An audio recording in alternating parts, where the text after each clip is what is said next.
4 initially, and then later on SBN 915, which will be on the National Museum. So, just as a context, we've been talking about this for some time. Senator Legarda has been very passionate about supporting a Department of Culture. Newly installed Chairperson Almario also mentioned this in the NCCA board meeting where he won, no? That this would be one of his agenda. So, agad-agad, Chairperson, ito na kaagad ang ating hearing. And we do have a chance, actually, we have a short window until March that possibly we could get this passed. So, what we'll do is we'll try to get comments from everyone. We'll begin with NCCA, their comments on the bills, and in general about constituting a Department of Culture from the different heritage and arts agencies. And then later, we can ask the resource persons to also give their comments. You don't have to give all of your comments today. This won't be the first and last time we'll have a hearing on this. We'll undergo a lot of TWGs to come together with a to produce a consolidated draft. Already there are a lot of ideas, no? So maybe for this hearing, since it's initial, we can just talk about what we want, no? Ano yung nakikita nating magandang paraan para mapagpatuloy yung Department of Culture. And of course, if you are objecting to it, you can also say why you're objecting to it, and that will be for the record as well. So we'll start with NCCA, and then maybe Mr. National Museum can come next, and our archives, Heritage can also come in. Lucille will be speaking for the Conservation Society, or will it be consolidated with the...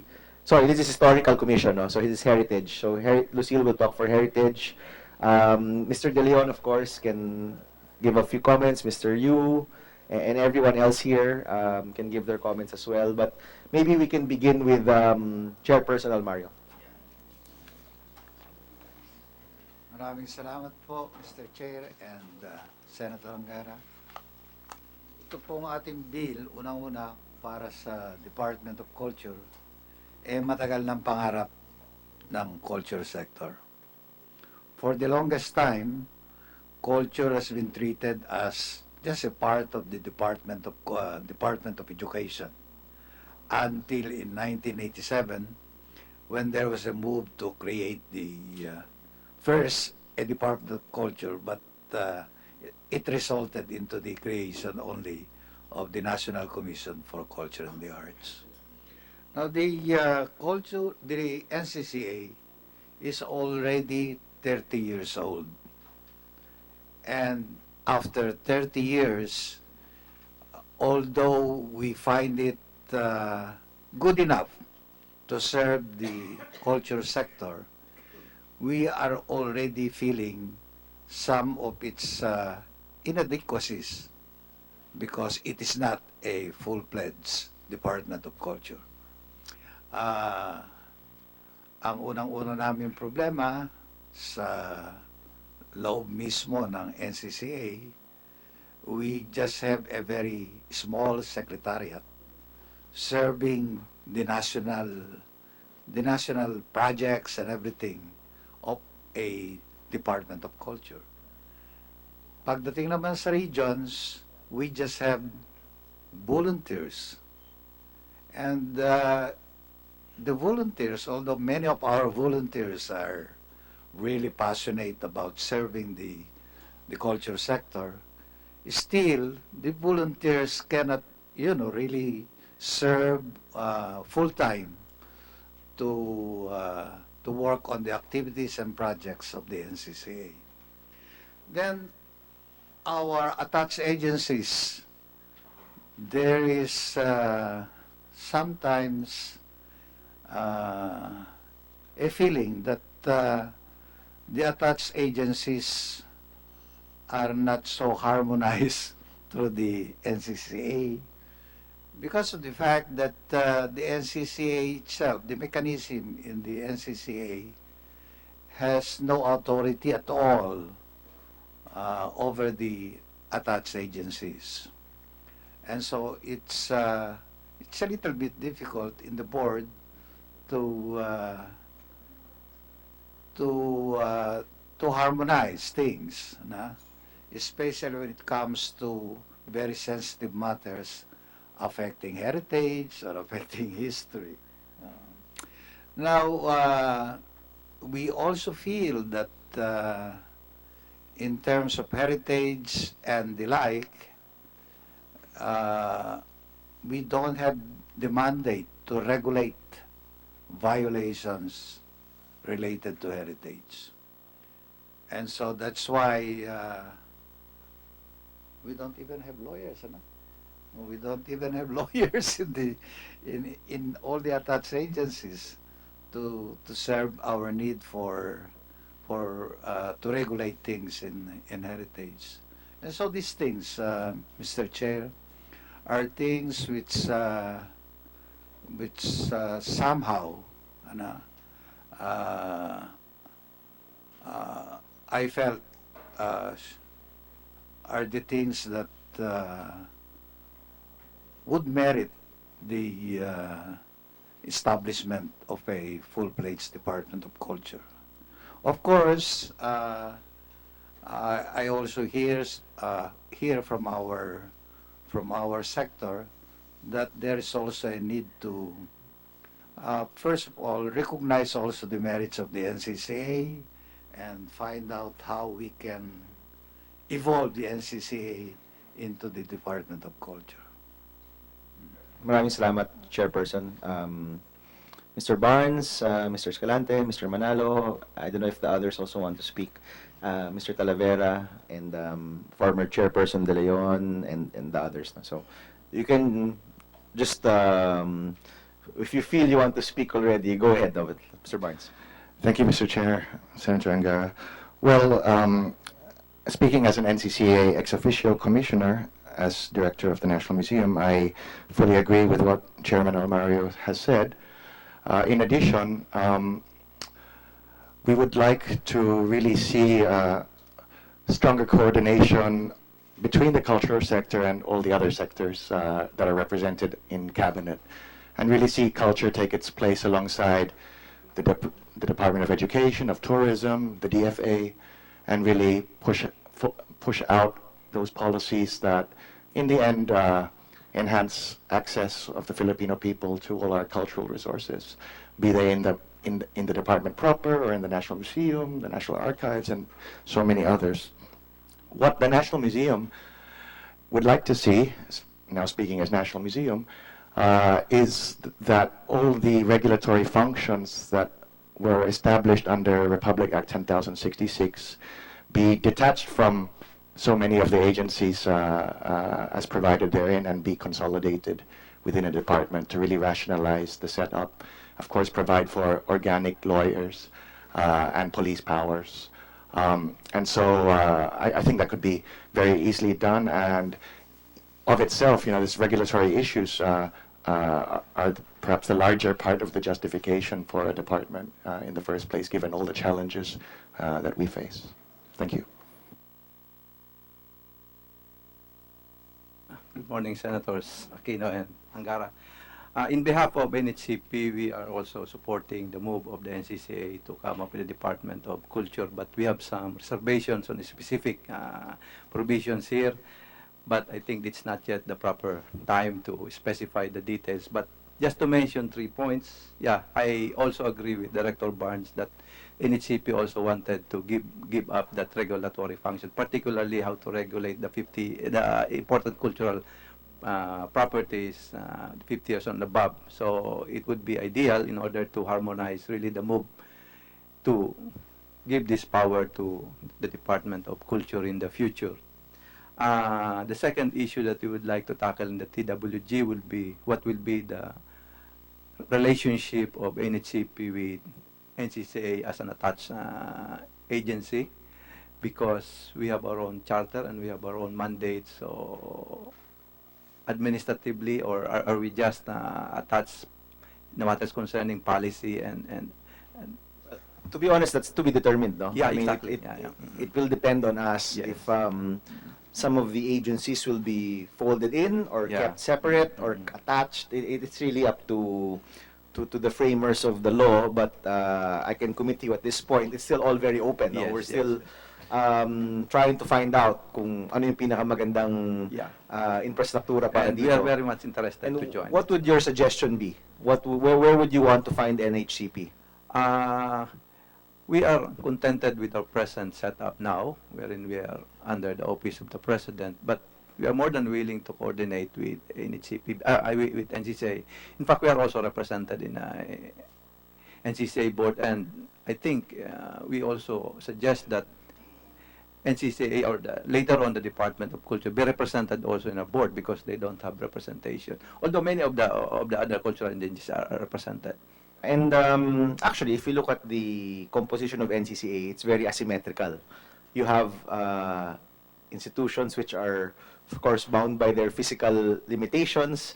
You're throughout time and space, di ba? Kasi historical. Yes. So there's also asymmetry in terms of the members of NCCA. You have, of course, the subcommissions, particularly on arts. To be frank, magkakaiba rin talaga siya, no? So it might be also a good move to harmonize what are attached, what are separate, what are, Yeah. you know. And anyway, So yeah, last, anything else? last Yes. item that I would like to mention, there's a provision here wherein the Secretary of the Department of Culture will automatically be the ex officio chair of the NHCP. In our charter, it's very clear that the chair should be a historian and then recognized in the discipline. And I think it would be difficult really if he's not a historian because of the nature of the function. Thank you for that. Anyone? Mr. Manalo, maybe you can take a stab. The aspect, the issue of regulation has been brought up, but I think the other side of the coin is the provision of cultural services, and I think that's a very big justification for having a department, because in fact all the cultural agencies are constantly providing cultural link services for the country, no, for the whole country. Things like libraries, museums, records management, and all these things. But you can also use that idea of the cultural services as a way to differentiate what the department will be doing from the other departments, the other agencies that have mandates. No, so you're saying, so maybe that's one way to approach what we're going to do. Things, very important mandates that have to be autonomous can be separated from the idea of providing cultural services, no? And the reason also for this to be on the department level, because you need to coordinate these services with other agencies and other departments on the cabinet level. Thank you. Thank you. Okay. Former Chairperson De Leon? Yeah, thank you Yes. very much, Your Honor. My main concern is really how to avoid the agency being politicized. If we have a department, appointments usually come from the top. As it is now, the NCCA involves so much of private participation. There's a section here, Section 5, letter A, which says, encourage and facilitate the organization of a network of regional and local councils, well, to ensure a broad-based organization. Well, this is just to encourage and facilitate. I don't know if there is a mechanism to make sure that there is the private participation that we have now, where there are 4 subcommissions, where the members are all elected by the sectors. This is really just to make sure that not everything comes from the top. This was really the worry, because we had very many discussions regarding the creation of the Department of Culture. There was a suggestion na dapat siguro parang like the COMELEC, that is Constitutional Commission, so that it will be more or less insulated from too much politicking. I don't know how we can retain the features of the present 4 subcommissions where the members are elected by their sectors. I suppose, siguro, I'm looking at Section 8, where there will be 4 undersecretaries who shall be appointed by the President upon recommendation of the Secretary. Why not the Secretary be given the choice to, let's say, get the 3 uh, well, nominees from the sectors, and these 3 nominees from the sector will be directly submitted to the president. From, let's say, the 4 undersecretaries will be submitting to the president 3 names each as recommended by the sectors. At least these 3 will be a better basis for private participation rather than just the undersecretary submitting submitting 1 name to the president. Maybe this undersecretary can submit 3 names suggested by the sectors, so that at least we will have some kind of democratic participation. And lastly, how sure are we? Well, there's another section here, section 10, that the department secretary should have demonstrated competence and expertise. Is this enough? Because we're sure that only the experts, because you know, when it comes to, I think the most important qualification of the secretary is one who is really an expert in his field, because culture is a highly complex and technical matter and cannot just be left to amateurs. For example, a wrong medical prescription can endanger the life of a person. A wrong cultural direction can destroy an entire society and the planet Earth itself, like the materialist culture that is now causing climate change. That is cultural. The materialist culture that prevails in the world today is really causing so much damage, havoc to the earth. And I think we have to have a very deep understanding of culture to realize that we are really toying. It's not just a game. We're really affecting the destiny of an entire society in the same way that the doctor can really, well, they endanger the life of a person. A wrong direction for culture can really destroy societies. And that's why I think there should be some guarantees that the appointment of the secretary will not be politically based. And I don't know if this can be happened, because the national scientists, for example, are elected by the National Academy of Science and Technology. Whoever will be a national scientist is based on an academy. I don't know if there can be an academy that will also recommend whoever the Secretary of Culture will be. That will be another guarantee. So Chairperson, your former Chairperson De Leon, your concern is more on the selection. The idea of building a Department of Culture, bringing in some agencies, that one is accepted. No, it's really the selection which you are pointing at, and you're asking us to put in safeguards, no? Especially the mechanism of the mechanism. selection. Oh, that we don't lose the unique mechanism within NCCA of a ground-up approach. Exactly. Okay. Yes, sir. Although, you know, shielding this from politics, I think is probably impossible. Even naman now, may politics naman in the current NCCA selection process, di ba? But no, I think the concern there is parang there has to be a few things beyond politics, and culture should be, even though that's very difficult to say because history and our times are largely political, but you're hoping that the process won't be too politicized or maybe even partisan, no? Hopefully it can be political in the sense that it goes back to the ideals of it coming from the people, but not partisan in the most difficult sense of the word, which is very divisive, no? Okay, we will take that into consideration. Yes, Lucille. Good morning. I agree with the recommendation to put all regulatory functions under one body. But we'd also like to ask that we do not get rid of the model of participatory governance that's already inside NCCA.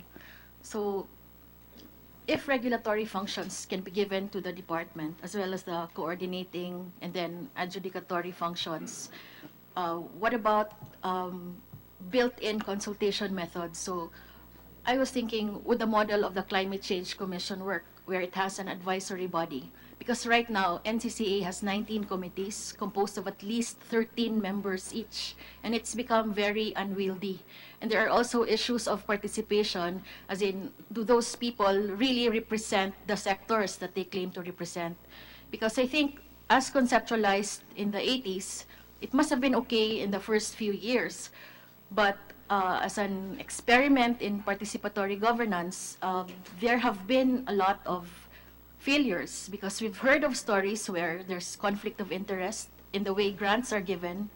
And this is also one thing that we should look at when if a Department of Culture is created, to whom will the decision on grants be given? At what point can the consultations from the grassroots be included?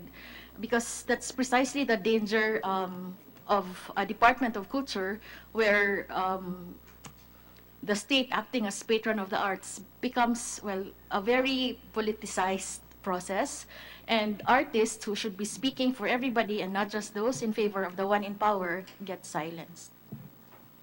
Thank you, Lucille. No, maybe just as a caveat, we're talking about reforms that the NCCA needs to do. I don't think a Department of Culture will automatically fix those issues, no? And that this may take time. So, obviously, most of us here are members of the board. Yung mga issues na ganyan, wag natin hintayin yung Department of Culture para ayusin. Ayusin na yan ngayon. Di ba? Because that's really the reforms or the changes we want to see. So, this is not a magic bullet that will solve everything, but hopefully it will provide the wherewithal, the infrastructure, the powers and functions to be able to get to a better level. So I think many of the concerns being raised can already be addressed by the current board and maybe further enhanced by this move, no? Who was part of, I know Marian was part of the group in the 80s that helped craft the original law, no? Who else was part of the original law in the 80s? Yes, sir. Do you want to share anything with this move? Kasi it's a little different from what happened. Sorry, sir. What's your name, sir?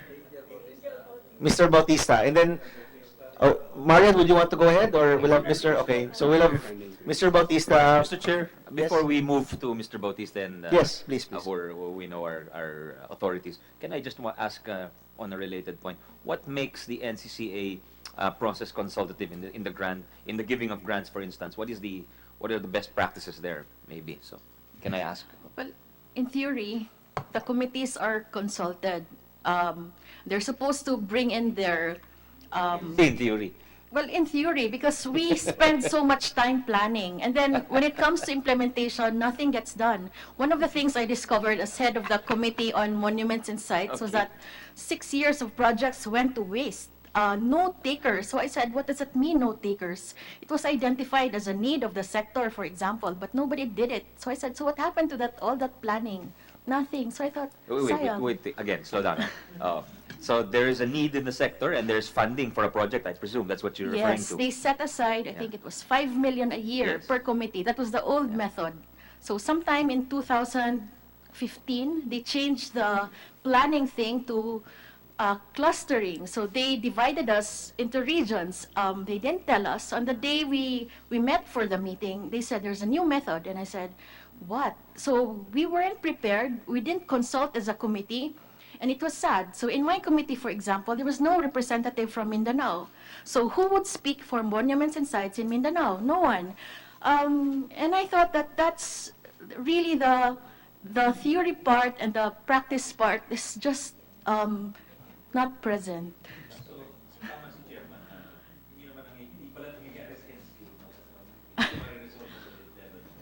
No, para... Yeah. Chairperson Dylan wants to... Yeah, because it also depends on the committee. Kasi iba-ibang nature ng committee, depending on the leadership of the committee. In our committees, they were all almost fully functioning. Ang ganda ng mga nagawa namin. Right. Okay. Let's go to Mr. Bautista. Sige, Mr. Bautista, then Ako Marian. po si Angel Bautista, Acting Assistant Director ng Pambansang Museo.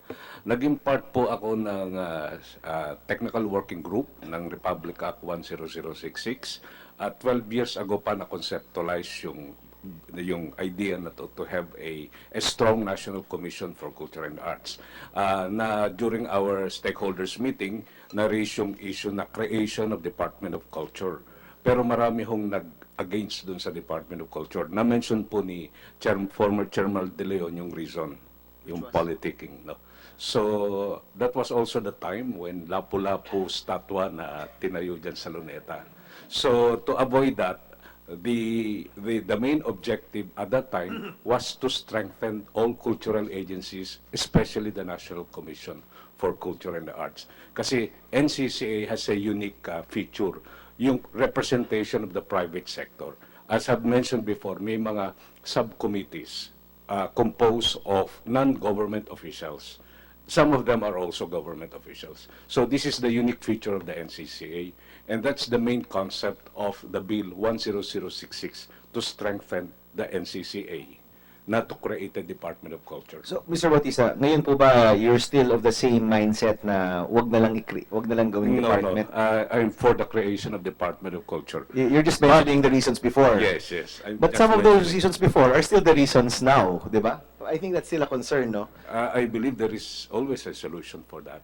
What do you think would be a good solution for that? We must go for the Department of Culture, Uh-huh. and I'm also for the creation of a bureau for the regulation of the protection and preservation of cultural properties in the Philippines. Under the department? Yes, I'm actually the head of the Division of Cultural Properties Regulation of the National Museum. I see. And I agree with our director that should be separated from the National Museum. It I should be see. a separated bureau. Okay. Yeah. Marian, if I'm not mistaken, you were part of the group in 1987? Is that right? It really dates me. Unang-una po tumulong ako kay Senator Shahani nung pagbubuo po ng mga ideya. So, ito Senator Shahani who first started The ball rolling. The ball kumbaga. rolling, okay. In Pero- 1987. Opo. Okay. Pero ang gusto ko nga pong from 86 pa, ang medyo balikan ko na konti. Pero background lang ito, I'll reserve my comments about the Department of Culture for later. Yung una siguro, ang kailangan maintindihan kung sasabihin ko dito na ang tingin ko po sa NCCA, parang artifact siya ng people power noong 86. It truly, I believe, is an artifact of the people power event. Why do I say that? I say that because pagkatapos po ng 86, meron po talagang napakalaking koalisyon ng mga artists, cultural workers na humingi po ng isang Department of Culture kaagad po kay President Cory Aquino. Hiningi po yan kaagad, I believe, March 86, right after EDSA. Ngayon, ang sagot po ni President Aquino at that time is wala tayong pera for a Department of Culture, na isagot po na gumawa muna tayo ng Presidential Commission on Culture and Art. So, ang pinagmulan po nito ay yung Presidential Commission, which was under the Office of the President. Now, ang nagbuo po nito si tatlong undersecretary, Undersecretary Narsalina Rim, Undersecretary Victor Ordonez, and I believe there's another undersecretary. Now, nagkaroon ng buhay po ang Presidential Commission. Pero ang napakalakas pong, kumbaga, sigaw ng bayan noong panahon na yon ay baguhin ang patronage. Tama. Yun po yung moment na yun eh. Isa pa, yung volunteerism, yung pagka-people power, kumbaga. So, ang nangyari po, nung hinubog na talaga ang NCCA, nandiyan po yung volunteer as a concept. Kaya po walang, ang tingin ko, kaya po walang sweldo ang mga commissioners. Kasi na-institutionalize po yung pagbo-volunteer. Sa makatuwid po, it became the institution, the historical moment. And I think it might be good to look back that the NCCA actually carried it forward. Now, I think a lot of the comments about what happened to the NCCA is precisely because hindi na po yung historical moment na yon ang mga sumunod na historical moment. Nag-iba na po, kaya nagkaroon po ng tensyon doon sa tinatawag na hypothetical at saka yung practical at pang-araw-araw. Ang nakita ko po sa pagmamasid sa maraming dekada ay either napilitan o nagpatungong quasi-Department of Culture ang NCCA. Bagamat ang espiritu nito sa batas ay coordinative body. So, kumbaga, hindi po naging isa ang kanyang karakter o personalidad. Naging parang papatungong Department of Culture, pero ang kanilang itsura at mandato ay actually coordinated body and yung endowment, ang pamangasiwa ng endowment. Actually, limitado po ang mandato niya, pero yung kanyang ginagampanan, palaki ng palaki. Ngayon, hindi po magampanan dahil unang-una, volunteer ho ang commissioners na walang sweldo. Pangalawa, Diyos ko po, 30 po yata po ang kanyang empleyado. So hindi naman talaga siya pwedeng maging gumampang So, dun sa... what you're yun. saying, Marian, is in practice, patungo na tayo sa Department of Culture, Parang- but we're held back by some of the constraints in the original law. Naintindihan naman po natin Kung na saan yun ay- nanggagaling. kung saan nanggagaling Okay. yun. Okay, so moving forward, are you agreeing with many of the resource speakers here that it's time to actually fulfill it as a Department of Culture? I think it's time to decide which direction it should go. As we know, I'm being very simplistic here, but there seems to be two models in the world. One is a socialist model and one is a capitalist model. The socialist model, like France or Norway, always have a Department of Culture, a Ministry of Culture, Spain. Because naniniwala po ang lahat po ng mga estadong ito, mga sosyalistang estado, na kailangan po ang pamahalaan ay hinuhubog ng isang posisyon tungkol sa kultura ng kanilang bayan. At yun ay katungkulan ng Estado na suportahan yung paghuhubog ng kung ano man yung kultura nila. Ngayon po, yung sistema ng Amerika, wala po silang Department of Culture kasi laissez-faire yan. Kung magaling ka, ang paniniwala nila, bibigyan ka lang ng grant. Kung magaling ka, tatayo ka. Kung hindi ka magaling, mawawala The ka. US also has grants, di ba? The US is pretty generous with grants on arts. Ang National Endowment for the Arts and National Endowment for the Humanities po, yun po ang sistema ng United States. In other words, bigyan ka ng grant, kung magaling ka, kung hindi ka magaling, ilulubog ka. Pero wala silang Department of Culture because basically the idea is you compete. You So, compete. the current structure now is actually closer to that model. But not, I guess that's a kasi schizophrenic nature, no? nung- Parang nung we have the nagsim- endowment, Opo, may similar to endowment. the US, but Yes. a lot of the functions na hinihiling sa Similar to socialist similar to a models. socialist Department of Culture type. Opo, kaya po, ang aking pong sagot dun sa inyong tanong, nandoon na po tayo sa hantungan na kailangan na po nating desisyonan kung ano pong modelo ang ating kailangan. Just to clarify, Marian, when you say capitalist type, does it mean America. there is less support from the government? There's less support. There is big endowment. Ang laki po Also ng pera. big endowments, Yes. but less interference. Let's be clear about it, no? Because when you say socialist, in terms of health and social welfare services, there is bigger support. Yes. So, but in capitalist countries, there is less support. I'll give you an but if you're example. talking about big endowments, that's big support. Malaki po. Oh, so All let's right. be clear. What are we referring Alright, to when we say alright. socialist Thank and you. capitalist? It's an excellent point to actually dig out. Ang ibig sabihin ko po, and I did introduce my statements by saying I'm simplifying very complex things. So with that in mind, no. Malaki po ang endowment ng National Endowment ng Amerika. At saka yung National Endowment for the Humanities, iba pa po yun. Dalawa po yan, magkahiwalay. Ngayon, when we say big, I mean, these are really, it can run to $1 million for one grant for an institution, for instance. And these are government funded. These are government Okay, funded. okay. And institutions like the Smithsonian, they do receive So grants. it's only capitalist in the sense that maybe there is no big state apparatus. There's no big state Yeah. apparatus. But in terms of actual funding, it's closer to socialist. well, Because when you say socialist, like healthcare, there's a lot of funding, di ba? Maybe it's not necessarily about the money. It's about the spirit yeah, of. exactly. The function, That's di ba? what I'm trying to The get, spirit get at, of, yeah. There's Pero- not too much state interference, but kung magaling ka, bibigyan ka nga ng pera, which is what you said, di ba? But Oh. perhaps what needs to be clarified is it's not state intervention, it's not state pakikialam, Yeah. but it's the state believing that it has a role Yeah. in the shaping and projection of culture. So what is the U.S. paradigm in that sense, in the belief of the role? They don't believe they have a role. It's like, Competition. leave it to everybody. Leave ah. it to Okay. leave it to Yeah. competition. Kumbaga, no strings attached yung pera na binibigay. Is that Opo. what you mean? Well, Meron pa rin because they have to apply. Yeah. Hindi No, po. but I mean in terms of conditionalities, meaning, sige, ito 1 million, pero ito gawin mo, ganyan, ganyan, ganyan. hindi po. Peer review po ang National Endowment. Right, It's all right. peers that Okay. get to. In fact, that's a common issue among the Republicans and the Democrats. No? Some of the activities that were funded, di ba? A lot of people had comments on those activities if it were a little risque or controversial or Di ba? Those things, no? That happens in the US, no?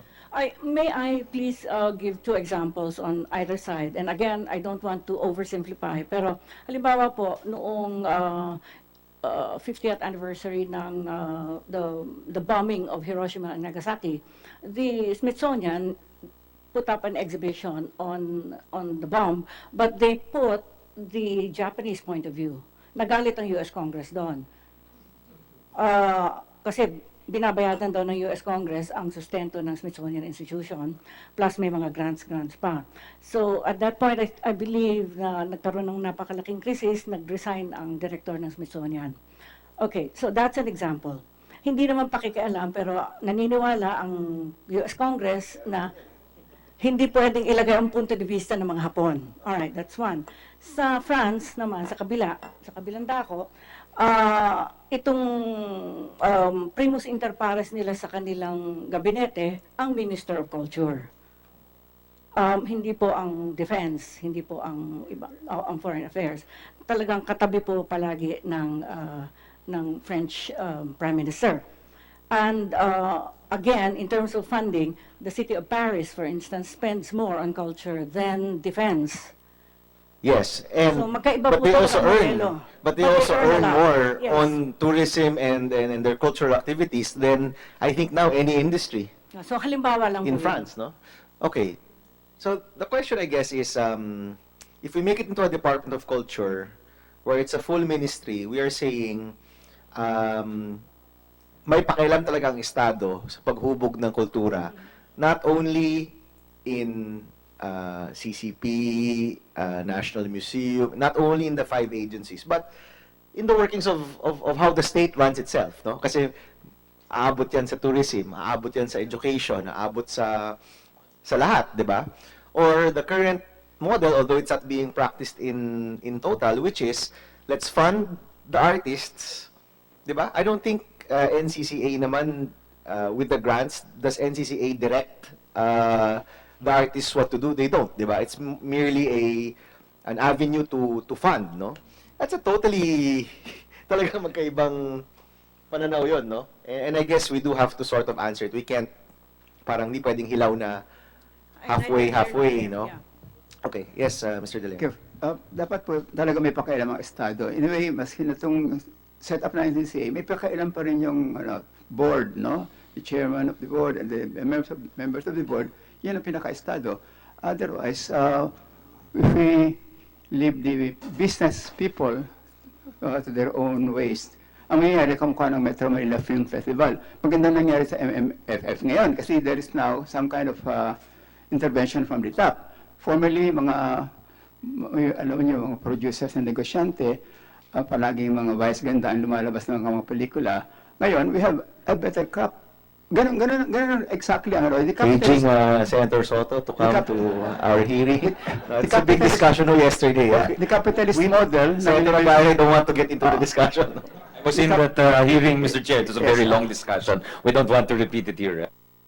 Kasi sabi ko na the capitalist model being mentioned by Marian is the model of before sa MMFF. Talaga yung kapitalista. Kaya walang quality yung mga films. Samantalang if there's some kind of intervention from the learned, not necessarily status, that's not necessarily the state, but the learned sector more or less, we will have a better production of films. Ganun na ang problema ng kasi the capitalist model is that of the US. Samantalang French, Canadian model, ito yung mayroong konti intervention from the top.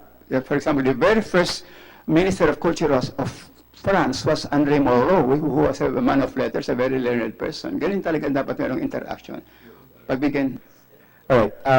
Mr. Chair, maybe we if I can. may, yeah. Yes, Senator. Then we'll. Just a brief Yeah, go ahead. Sir. intervention. I've heard a lot of the resource persons, and I believe they're very valid points, but I think they can all be addressed in the legislation, and to the extent that the state is sensitive to the concerns of the artists, that will really vary depending on who the leadership is. It's not something you can legislate actually, but you can put certain aspirations that in the law, and hope that that will jibe with the reality. The political reality, no. But I at this point, I'd like to put my very strong support behind the creation of a Department of Culture, because it's not been mentioned, but it's the exercise of soft power by our country. If you look at the powers, there's hard power, meaning military might, nuclear bombs, etc., dollars and renminbi and yen and etc. But there's such a thing as soft power. And when you mentioned France, France is probably, the undisputed soft power champion in the world. It's a member of the UN General Assembly or the Security Council, one of 5, but it no longer has the hard power to be there. But why is it there? It's a product of history, but also it exercises its soft power. It has the most visited museums in the world, along with Italy. So I think the Philippines can be a soft power champion in the region. So I think, but to get to that level, you need to do some kind of leveling up. But all of these concerns that I've heard can be addressed in the legislation. Thank you, Senator Angara.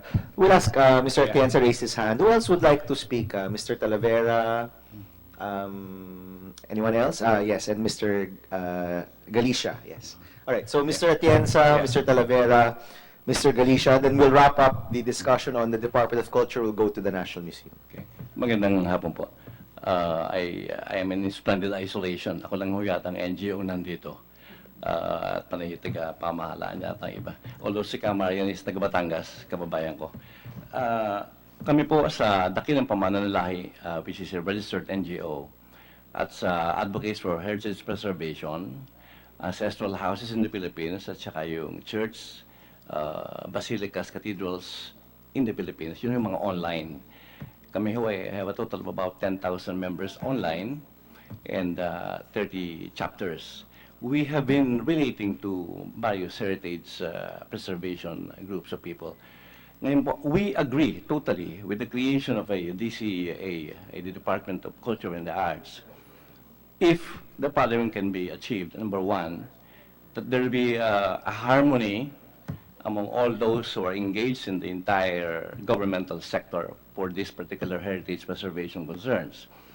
Ang ibig po sabihin nun, number one, speedier, on time, and decisive issuances of the CDOs or yung cease and desist orders.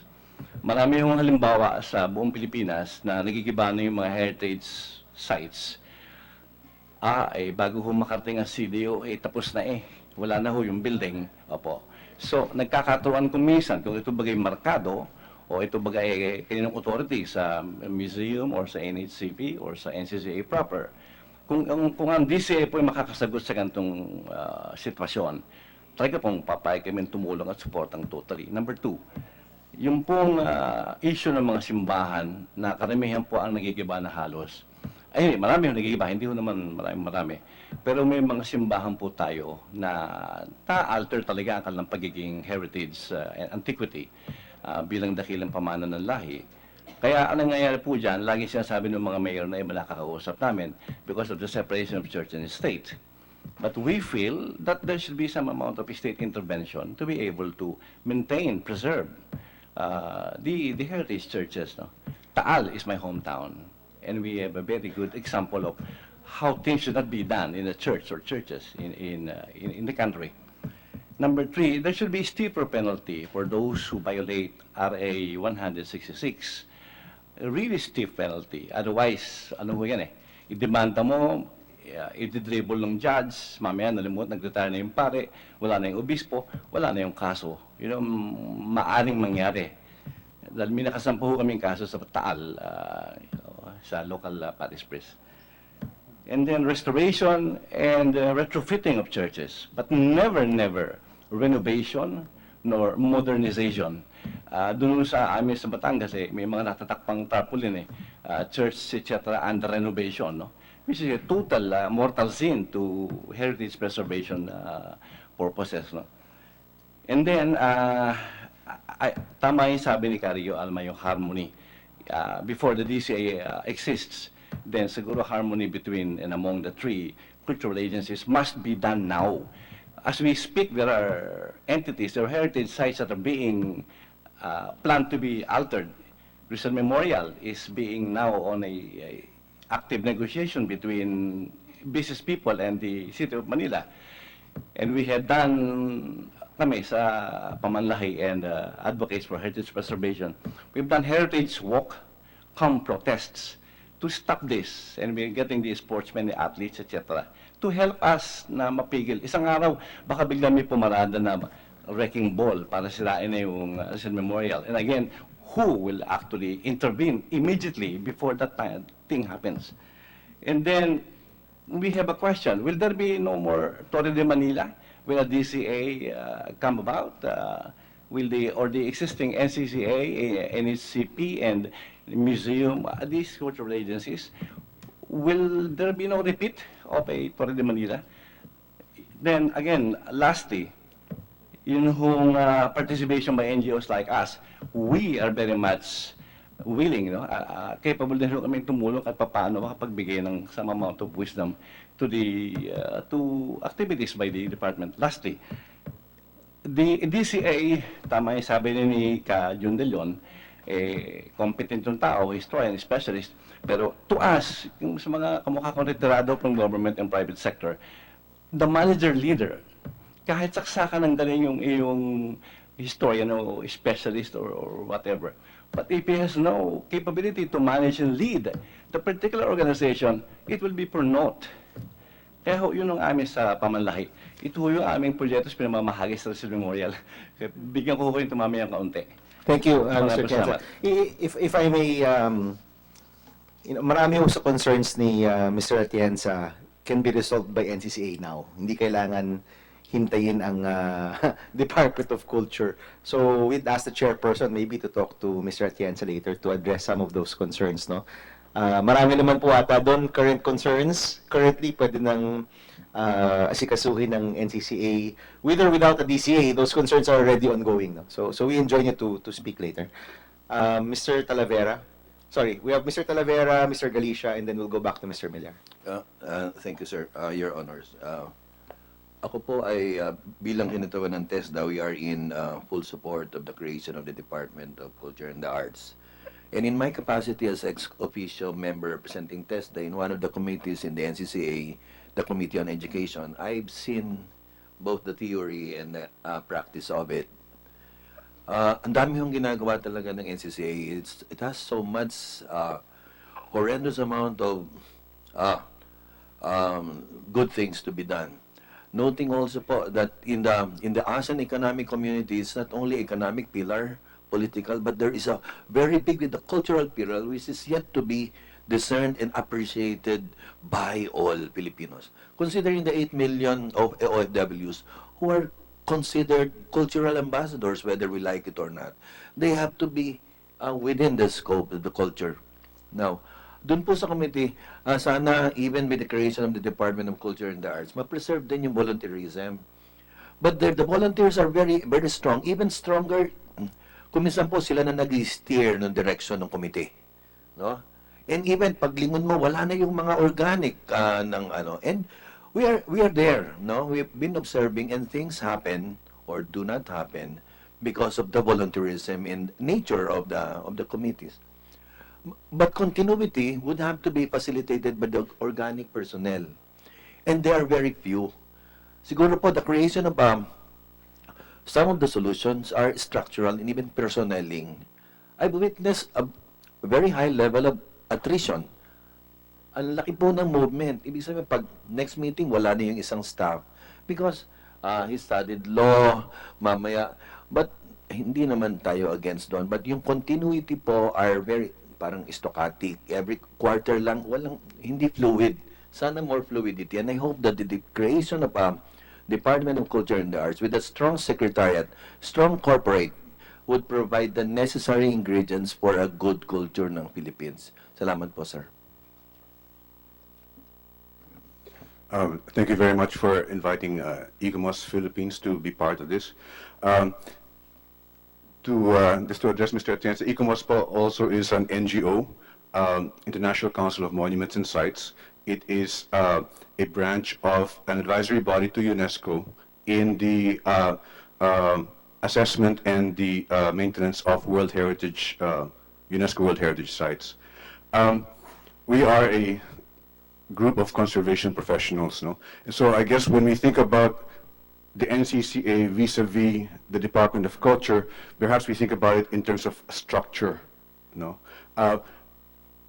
It's a question people face when they see a building, and what do we do with that building? You know, it's falling apart, it's in bad shape. Do you demolish it and build something new.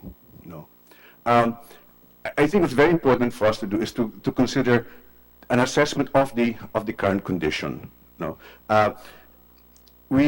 there are two particular strengths about the NCCA which we appreciate. There are many weaknesses, but two things that, and we're echoing what's been said earlier. One is the participatory aspect of it, you know, and the other is, and so when you talk about the strengths of the volunteers, I think it's very true. I think I've been a volunteer in the NCCA. I sat for 6 years on National Committee of Monuments and Sites, you know, and for no pay, or you know, just minuscule stipends, right? And the other is the way that the leadership of the NCCA is to echo ex-Chairman De Leon's, how it's chosen from within. It's chosen from among the best. It's not in it. Maybe there's some political aspect, but in essence, it's really not a political, you know, a political endeavor. No, it's quite objective. So I want to just raise a point about the nature of the volunteerism, right? Because, and the same goes for the role of the chairman. One recommendation we would like to make in the current state of things is that there be proper remuneration of the commissioners, the chairman, and members of the committee, because some of the best talent comes to the NCCA in this way, and it becomes extremely challenging to sustain this talent as supported by Secretariat on a purely voluntary basis. So, but what we would like to conclude with, Mr. Chairman, is that this evolution, this morphing of the NCCA into the Department of Culture take place in a way that improves the NCCA as it is now, such that all the issues, all the problems raised about the NCCA now are refined and paired away, such that one day you just wake up and all you have to do is just change the name to Department of Culture. Thank you for that.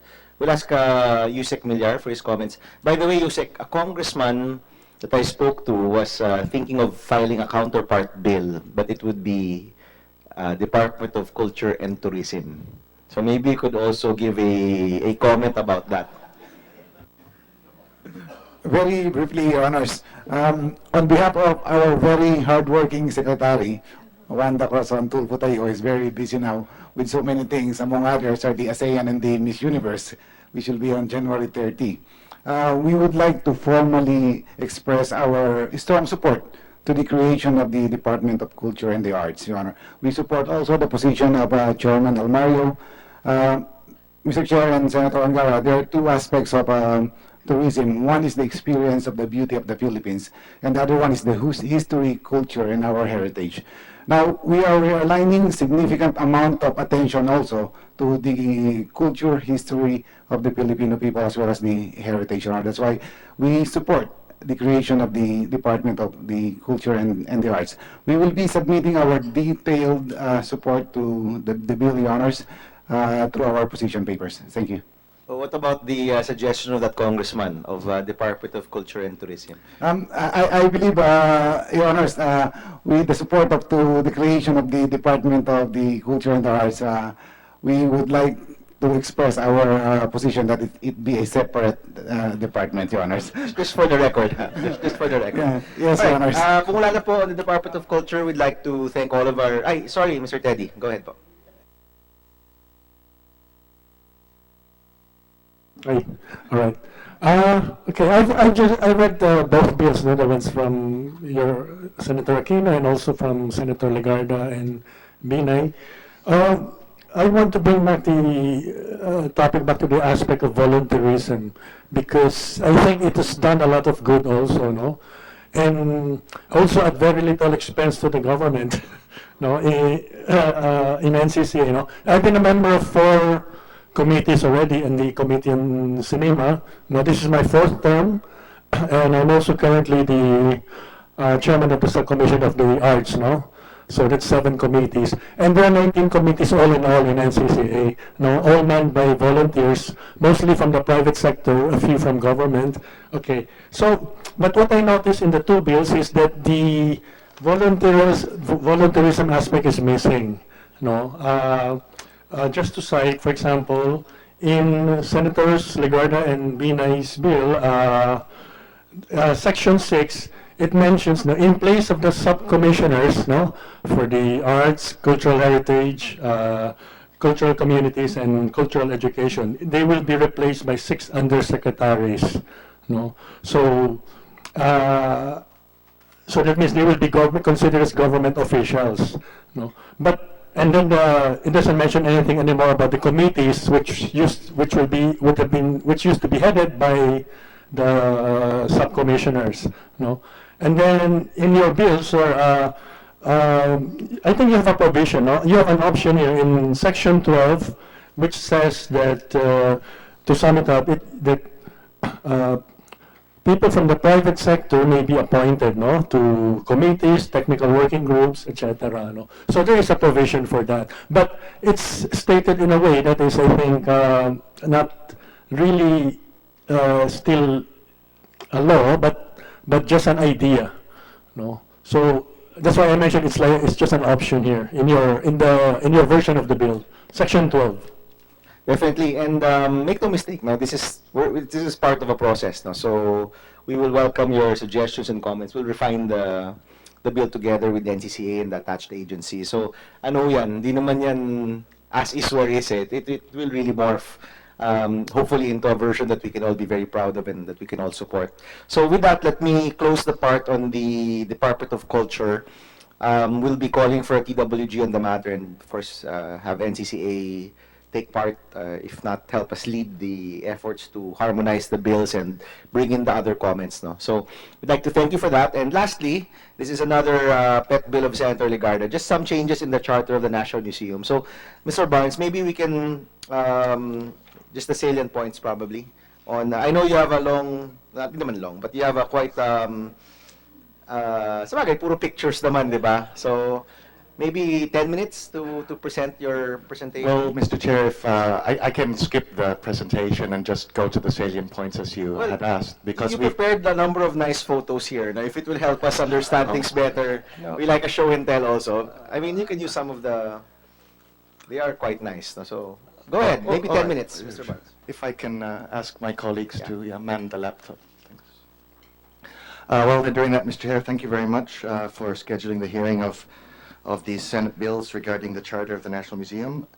And we'd like to express our thanks to all of the senators who are the proponents of these bills.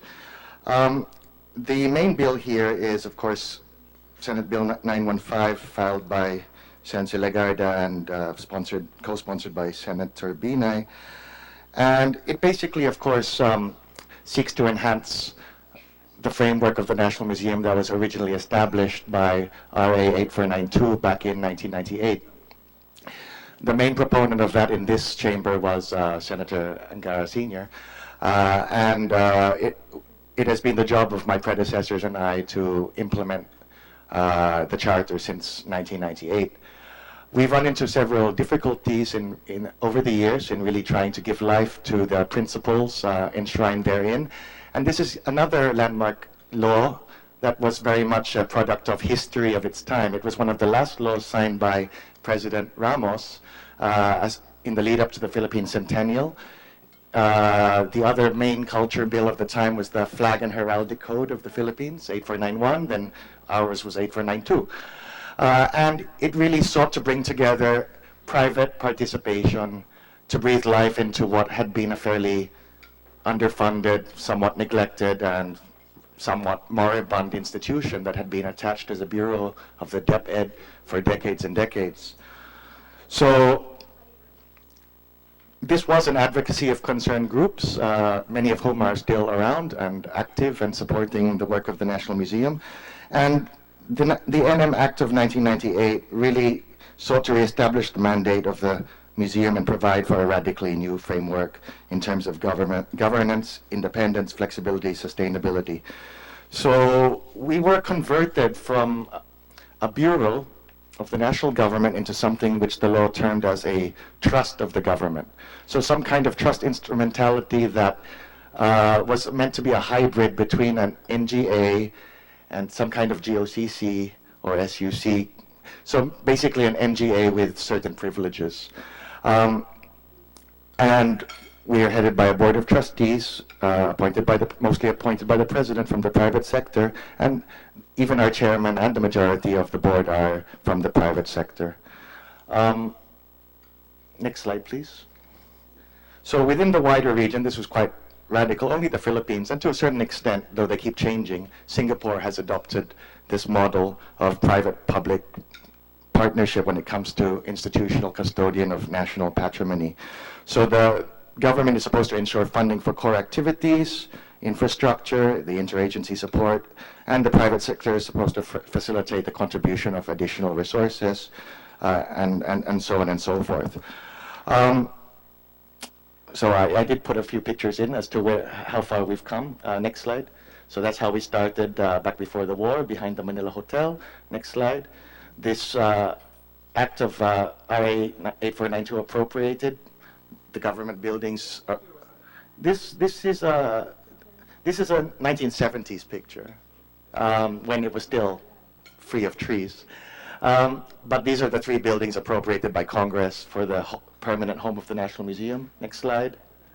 Another view from a drone, more recent photo. Next. And then a bird's eye view, of course, from Google Earth that shows the National Museum complex that was established by law. And so, and then the next slide is really, just like the NCCA, it's really a collegial effort to run the National Museum. So we have there, of course, the then president, our former President Ramos, our Secretary of Education to whom we were attached, our chairman, myself, our board members, our stakeholders. So this is a great picture when the president came a few years ago. It's really a collective private-public partnership. So going to the issues, next slide. So in the 19 years since 1998, we can assess the effectiveness of the Charter. It is an effective framework, but of course, as you'd expect, it's wholly dependent on how the parties behave. The commitment of government through budget and administrative support, as well as the commitment of the private sector representatives and the energies of the management. Director Jeremy, Mr. Chairman, you didn't mention that you also kicked the Senate out of the Well, old National Museum. That's why we're now squatters in this building. Yes, sir. I think we can blame your distinguished father for that. Okay, but so it really relies on the mutual commitment and energy. Of course, there's always the tendency, we're still a bureaucracy, towards doing less rather than doing more, because the museum is one of those agencies, and I'll go back to Ino Manalo's reference to cultural services. There's a minimum you can do, but you can always do more and more and more and more. And there's never a limit to how much we can carry out the mandate of the National Museum as an educational, cultural, and scientific institution. So given the commitments that we need to make the framework work, we've noticed that private sector trustees are hard to find. This is also volunteerism in a sense. There's no remuneration, but there's a lot of expectation and responsibility attached to being a board member. So a reasonable framework that would enhance the Charter would try to support keeping on good trustees and encouraging them to stay and keep contributing to the National Museum. It's not a huge pool of people at this point in time. Next slide. So likewise, experienced museum managers are still a fairly small number of people. These managers must be willing to serve coterminously at the pleasure of the board. They have no security of tenure. They are paid the usual director and assistant director salary grades. And at the same time, given the scope of the work, the huge accountabilities attached to management in the National Museum, an enhanced framework might seek to give more security and support to management. And then the most important part is our charter gave so many powers to the Board of Trustees to kind of be so flexible and autonomous. Every time the board has tried to to exert its authority, as stated in the law. It raises all kinds of red flags with particularly the Commission on Audit. When it says the board shall direct the investment of endowment funds, the board shall set compensation and staffing patterns, the board shall make its own rules and regulations for this and that, it's just simply not implementable within the national government. We run into problems with COA. We debate with the DBM, and our director was here earlier, about how to define these better. And so, taking the opportunity of this bill, Senator Legarda has sought to define a lot of areas where we can head off problems. Next slide. So, in short, yeah, many provisions of the existing charter have become redundant because of succeeding laws that have been passed. Some are too ambiguous and are consequently uninterpretable, or too ambiguous to be implemented, and so on and so forth. And so what has been experienced is that the legislative intention to give the Board of Trustees of the National Museum all of this autonomy and flexibility has been effectively eroded. And we need to help the board define better what their duties and functions are. Also, to help management by defining who the head of agency actually is, because there's been some debate about that, mostly again with the Commission on Audit, and consequently, who is the head of procuring entity and things like that. So next is our flagship complex in Rizal Park. So we have implemented what Congress has appropriated in 1998. We're ready to go further. We have those 3 buildings that I showed, but what we would like is to ask Congress to give us at least authority, if not to appropriate to us, the lands in between the buildings, so that we can work at really developing a full-fledged museum complex, complete with all kinds of amenities, ranging from vehicular parking to shops and cafes, and we also would like to seek the express authority to enter into those kinds of limited commercial operations. And so we have some slides again. So this is the Burnham Plan of 1905, and you'll see our end of Rizal, what will become Rizal Park up to the north, up top there. Next. Other perspectives. Next.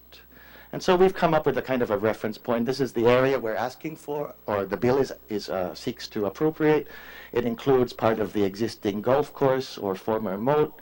It includes the block around our 3 buildings, and it seeks to promote the idea of an integrated complex that will, in turn, integrate the museum with Intramuros, with the rest of Rizal Park, with the surrounding areas of Manila. Yeah. Next. So just some perspectives there, just to give a flavor of the ideas we're having. Next, please. Yes, in front of your old building, Your Honors, we'd like to improve the frontage, hopefully promote the idea of converting that part of the golf course into a park, restore the moat, excavate that part of the moat, and create a lovely frontage that will do more justice to the heritage importance of the site. Next. Yes, and just more views like that. And of course, all our symbols, especially our map of the Philippines. Next. And then we inspired, of course, by the Louvre and the Art de Carousel, we would like to promote the idea of constructing the arch designed by Guillermo Tolentino, which you can see the scale model. Next. Next. You can see the scale model of this in the museum. Next. It was actually started to be built before the war, 1938. Doña Aurora made the groundbreaking. It was to be funded by the UP Alumni Association. But unfortunately, the war destroyed what was built, and the concept was scrapped. So, again, we'd like to build symbols and promote, of course, awareness and appreciation of our collective heritage. And this bill of Senator Legarda seeks to do that. And we're very happy with it. Next, please. Next. So yeah, just lots of perspectives. Next. Where's the Manila City Hall? Well, we didn't include it. Yeah. As with the Department of Culture bill, as we would like our regulatory functions to be moved, and so that could be done through this bill or through the Department of Culture bill, or both. We would like to make it clear that our name is National Museum of the Philippines. We're the only agency that doesn't have the of the Philippines, and we run into problem. We run into National Museum. we run into into problems from time to time when contracts are made out to the National Museum of the Philippines. The COA points out that's not your agency name, and sometimes it's overlooked and it's irritating. Again, a simple thing that this bill can achieve. And of course, as everyone knows, our board did implement a policy of free admission since June 30 nationwide, and we are committed to sustaining that. Many of the Senate bills filed alongside 915 promote free admission, and so we're very much on the same wavelength, and that could definitely be consolidated into this. Next, please. Yes, so that's what we respectfully request of the committee, to consolidate all of these bills, including that of the Maritime Museum that Senator Trillanes would like to establish. That is part of our master plan moving forward. Once we have successfully opened our National Museum of Natural History in the former Department of Tourism building, we hope to promote the National Maritime Museum as our next flagship project under this administration. And then for the information of the committee, a consolidated bill that also incorporates the comments we've sent previously to the committee would look something like an existing House bill, HB 3201, that was filed by one of our stakeholder congressmen, D.V. Savellano of Ilocos Sur. And that is being heard right now in the Committee on Basic Education, Arts and Culture in the House under Congresswoman Escudero.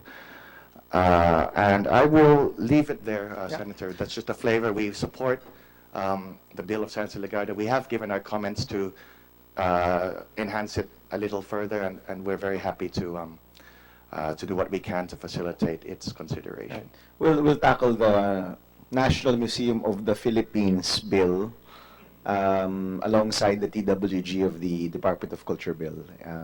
Again, Senator Legarda's stated that these are her pet bills for the 17th Congress, so we're intent on pursuing this further. So we'd like to thank all of the resource speakers. We'll, of course, go into TWG on this, and we hope for your continued participation. Feel free to submit your position papers ahead of time, so our committee secretariat will also have an easier time consolidating all of the comments and suggestions. Senator Angara? Just a few questions for Director Barnes. I'm sorry, Senator Angara. It's already 12:25, so maybe I'm sorry, and that's why I'll keep it very my short. hunger got the better of me. So go ahead, please, Vice Sorry, Chairman Angara. sorry to delay if everyone is busy. But just a comment, no? Yung perspective with the Tolentino Arch, it looks like the Japanese diet. So you might want to revise that. And when you mentioned that you've run into trouble with the COA, is it because the COA is overly strict, or it's because our procurement law is, because I've heard this complaint before, does not sort of, because our procurement law is based on the principle primarily that cheapest is best, no? And obviously in certain areas, like intellectual property, like in many aspects, cheapest is not the best. Like in culture, I would imagine. So what is the, and are there amendments which would amend the procurement law? Yeah.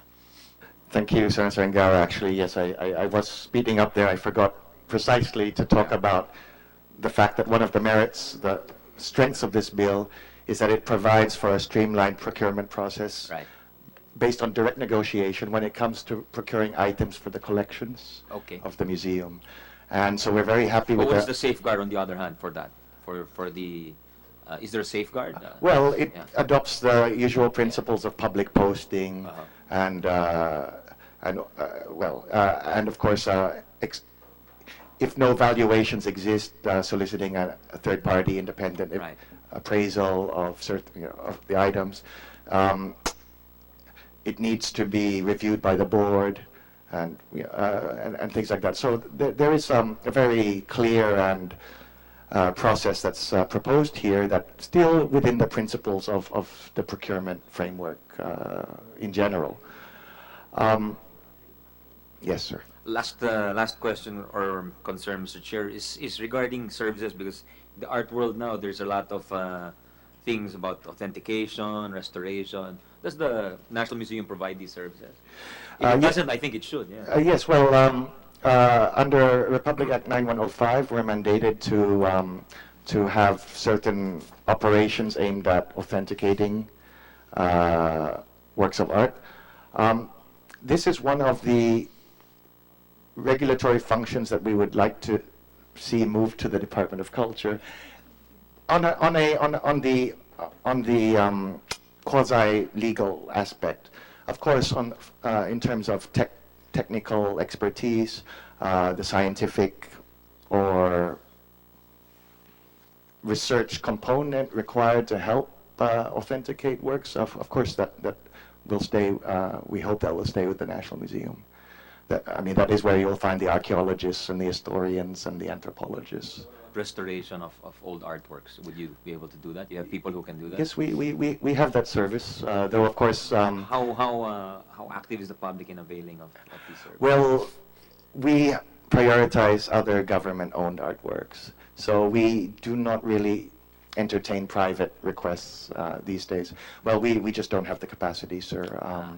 We have a long waiting list of things to be restored, and so we restore things from the Office of the President, from the DFA, and all kinds of government-owned collections. Possible source of income for the National Museum. Yes, sir. Because the Yes. people who have these artworks restored have the capacity to pay you. So you might want to consider that. Then. Well, some of our peoples, if I may say, have retired from the service so that they can privately engage in these activities. And we hope to help grow the community of art conservators and restorers. That, again, it's a very, very small pool of people. Thank you, Mr. Chair. Thank you, Director. All right, maraming salamat. Thank you again. Apologies earlier, Senator Angara, for cutting the question time. So thank you, everyone. Maraming salamat. We'll see you at the TWG. Good afternoon.